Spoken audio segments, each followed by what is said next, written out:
Hi, my name is Marc from jazzguitarlessons.net. Today I'd like to do something a little different. So no chords, no scales. I'm just going to talk about influences and my top three, my personal top three, which I will discuss. First one, of course, is Wes Montgomery. I know it's a classic, everyone loves him, but he's still my number one. He's probably the best jazz guitarist of all times, and he plays with such feel and such emotion and was very traditional. Sounded almost gospel at times, but still was very modern, very bebop and everything. I learned a lot of his solos, and he influenced me very much. It's very nice, and the way he played the guitar with only his right thumb, it's also another great thing to check out. um, I recommend you listen to albums where he plays with no bass. It's an organ trio, plays with organ, guitar and drums, and they play all kinds of tunes. They play bop, fast tunes, they play ballads, they play anything, and it sounds great. The other guy that influenced me quite a lot, but not as much, is Jim Hall. He's probably underrated because he's not such a chop monster. He says himself that he's not a virtuoso guy. He just plays pure music and aims for developing simple ideas, such as classical musicians would do. They would take a little idea and really develop and have solos. Jim Hall has solos that are developed like classical compositions. He uses a lot of silences, of spaces, and I recommend you check out Jim Hall live. It's a 1974 recording, live in Toronto. It's a trio with Terry Clark and Don Thompson on bass. It's great.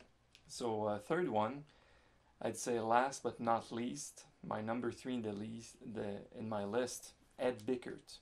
He's not very known.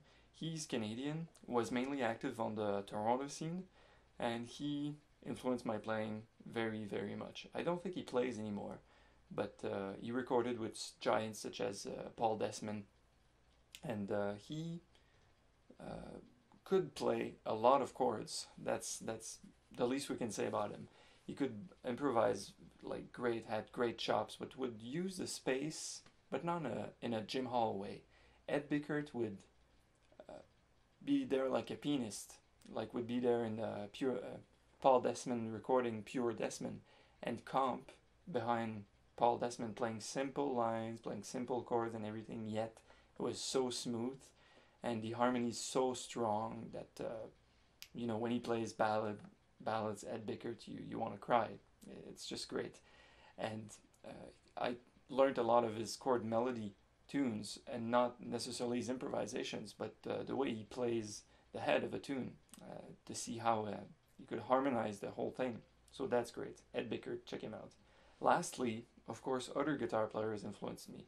Pat Metheny is one, for phrasing, for lines, for his tunes, the way he composes, that's great. Bill Frisell also, but not as much. Bill, because of his nice sound and effects and the way he plays chords, that's just amazing. And lastly, Kenny Burrell for bebop lines and sound. And that's for guitar players. And outside of guitar players, I'd say Miles Davis, number one influence, with Wayne Shorter along those lines, and John Coltrane. They're giants, and the way they improvise, the way they wrote tunes, the way they performed, that's really a big part of my sound right now. So check them out. I hope you have fun. Thank you for watching this lesson. I hope I'll see you soon on jazzguitarlessons.net. Bye.